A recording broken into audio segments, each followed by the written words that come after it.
ngobrol lagi nih bersama praktisi arsitek Edi Handoko. Bener Mas Edi?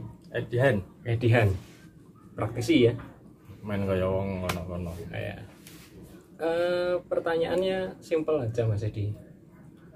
Apa sih yang kira-kira dibutuhkan lulusan arsitek itu apa? Yang penting wani. Satu, wani. Yang penting wani. Yang kedua, wani nyemplung. Wani kerja.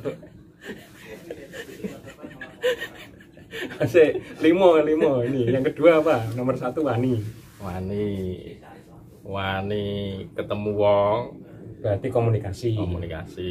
Terus ngerti barang. Apa itu? Ngerti bahan. Pengetahuan tentang bahan bangunan. Bahan bangunan. Jangan sampai karepe apik, gambare apik, ora ngerti gawene sekopo ngono ya Mas Edi ya. Bisa menerjemahkan gambar karo bahan. Realisasi. Artinya keinginan dan lapangan. Terus arsitek kudu out of the box. Ya. Nek desain itu ya ora terpaku kolom ki kotak-kotak. Tapi nek berarti nek kliennya njaluke apa yang biasa piye? Ya biasa nih. Kadang kan idealisme kan kadang terhambatnya sama klien. Ngatasinnya piye Mas Edi? Sama klien tuh emang kadang nek ketemu klien sing ngayal emang rada susah. Toro ora ngerti. Kuwi tugas arsitek piye meyakinkan. Kalau berkaitan dengan pinginnya apik, pengennya bagus, desainnya bagus, tapi njaluke murah. Nah, apakah arsitek itu perlu kotak ADR/AB itu perlu atau itu bagiannya sipil? Itu kemampuan yang harus dimiliki arsitek. Pengetahuan tentang tadi hubungannya dengan bahan dan harga. Itu kalau dalam lapangan sangat-sangat penting. Jangan sampai merencanakan si arsiteknya dengan nilai tinggi tapi kliennya pengen yang murah dan tahu bahan yang mana yang harus dimodifikasi, kan repot. Berarti solusinya yang nomor 2 tadi, komunikasi ya? Komunikasi itu penting. Terus menerjemahkan tadi nomor 3, menerjemahkan gambar ke dalam realita, ke dalam material nanti yang dipakai apa. Terus harusnya kan kadang-kadang kita setelah lulus kuliah jadi arsitek itu kan kayak gitu tuh kadang hal yang baru. Apakah selama ini itu pola perkuliahan atau pembelajaran kita itu belum sesuai dengan realita atau bagaimana? Nah, itu penting dipahami. Karena setelah lulus itu arsitek itu kemampuannya macam-macam. Dan dia yang cuman pinter di merencanakan, nanti dia jadi tukang ahli gambar saja. Sampai 3D ilus. Iya, macam-macam. Sampai ke situ. Tapi kemampuan di lapangan bisa saja kurang. Karena dia cuman pinter gambar. Arahnya ke konsultan pasti. Tapi kalau arahnya nanti punya kemampuan di lapangan, perkuliahan di jurusan arsitek itu harus, saya kira cukup kurang di lapangan, jadi prakteknya mesti lebih banyak ke lapangan kalau mau memahami antara perencanaan dan konstruksi. Kalau ada anak mahasiswa yang dua-duanya kurang, bakatnya gambar kurang, kemudian dia juga tidak suka lapangan, jadi marketing bisa nggak? Maksudnya dia sebagai corong, komunikasinya bagus. Kalau komunikasinya bagus bisa jadi marketing. Artinya dia bisa kerja di konsultan, bisa jadi arsitek profesional. Tapi bagian dari itu tadi marketing paling. Marketing atau mungkin kalau masih ada hubungan dengan arsitek ya. Kalau teori jadi PNS. Tapi itu juga artinya profesi arsitek itu luas ya. Luas. Pada dasarnya kalau di perkuliahan kan cuman kulit luarnya sih ya. Dalamnya itu banyak sekali sih arsitek nanti mau jadi apa. Tapi arsitek itu mendasari ya pola pikir. Konsep, perencanaan, perancangan, menerjemahkan rancangan dalam bentuk, itu yang harus dipahami itu sih sebenarnya alur pikirnya. Beda dengan mungkin kalau D3 kan ya gambar-gambar itu. Tapi kalau di perkuliahan kan S1 itu kan pola pikirnya yang bukan ngedraft atau drafter ya. Ya. Bukan drafter.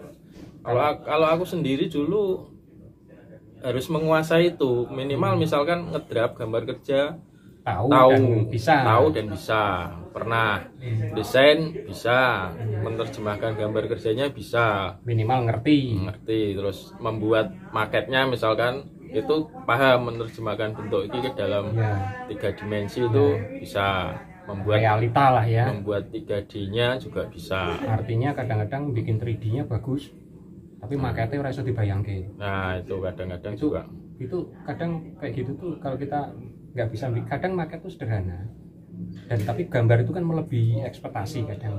Tapi kalau kita nggak bisa bayangin bikin maketnya, itu kayaknya bangunan itu juga susah direalisasikan. Susah, itu jadinya nanti lebih ke art, seniman. Desainnya itu desain seniman, bukan desain arsitek. Ya. Muluk-muluk istilahnya heboh tapi buh. Nah, kembali ke itu tadi, arsitektur kan luas ya, profesi arsitektur luas. Mungkin punya cerita pengalaman teman-teman Mas Edi mulai jadi yang normal lulusan arsitek jadi arsitek, ada nggak yang rodok nyeleneh dan bisa gitu loh? Bisa apa ya? Arti pekerjaan yang mungkin tidak terbayang. Ini ada sih. Saya itu Mas Frans itu ya, 98 itu unik itu. Dia lulusan arsitek, dia sempat berwira swasta di macam-macam. Tapi waktu kuliah itu saya mengamati dia itu seneng aksesoris ya, kecil. Nah itu loh. Desain produk, desain aksesoris, desain kecil. Nah, sekarang dia setelah kemarin sempat menekuni dunia kuliner, gagal ini usaha gagal, ternyata passionnya dia waktu kuliah itu dikembangin. Sekarang dia bikin kerajinan, istilahnya kayak kerajinan ya, apa itu letter, nomor rumah, terus tulisan-tulisan di kafe ya, itu ternyata malah sukses di situ. Desain produk lah, desain produk ya, untuk tulisan kafe, untuk nomor rumah, untuk aksesoris pelengkap bangunan itu bisa ya. Itu bisa. Dan itu arsiteknya tetap kepake dalam rangka pola berpikir maupun cara merencanakan konsep. Itu tetap kepake karena dia mengkombinasikan aksesorisnya dengan background bangunannya itu. Itu kan tetap perlu ilmu arsitek. Ada lagi yang aneh-aneh? Nah, itu. Yang aneh lagi apa ya? Ada yang bikin komik kayaknya. Komik itu ya karena apa, jiwa senimanya lebih ketimbang teknisnya, jadi arahnya jadi komikus, kartunis itu. Tapi ilmunya kepake nggak di arsitek? Ilmunya dia pakai untuk background di itunya sih, kartunnya ada bangunan, gambar-gambar bangunannya itu di kartunya memang lebih itu sih, lebih kelihatan arsitek gitu. Minimal di komposisi, ya, di komposisi, pewarnaan gitu. Iya. Terus ada lagi yang jadi chef kayaknya. Chef, itu sih arsitek banyak sekali ya. Chef itu tukang masak ya, masak. Itu mungkin arsiteknya pakai di apanya ya. Kalau itu memang ada susah menghubungkannya. Atau penataan makanan. Ya mungkin pola perencanaannya sih. Yang paling dasar memang perencanaan dan perancangan itu akan ke bawah karena arsitek itu membentuk pola pikir ya, membentuk pola pikirnya itu memang paling kuat di situ. Dari menentukan apa itu mesti akan ada dasarnya, ada dasar rencananya, ada itunya, arahnya. Ya, Jadi bagi teman-teman yang saat ini mau masuk di jurusan arsitektur maupun yang saat ini sedang kuliah di jurusan arsitektur, jangan khawatir. Dunia kerja itu untuk arsitek itu luas sekali. Luas sekali, bahkan masuk perbankan, masuk banyak sekali. Ya, karena pola pikirnya memang yang untuk pola pikir dan teamworknya itu sangat diajarkan di arsitek. Itu membekas tuh, karena arsitek itu bukan lone wolf ya, atau bukan orang yang bekerja sendirian, tapi dia teammate ya biasanya ya. Teamwork.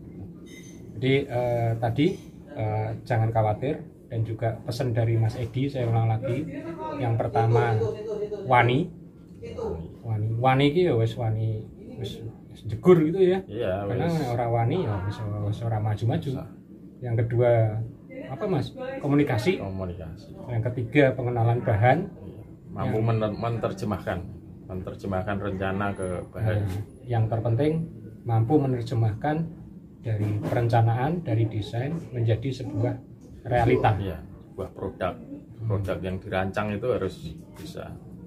Ya, itu teman-teman sekilas interview dengan arsitek profesional yang sudah malang melintang sekitar 20 tahun ya, 23 tahun, 23 tahun, dan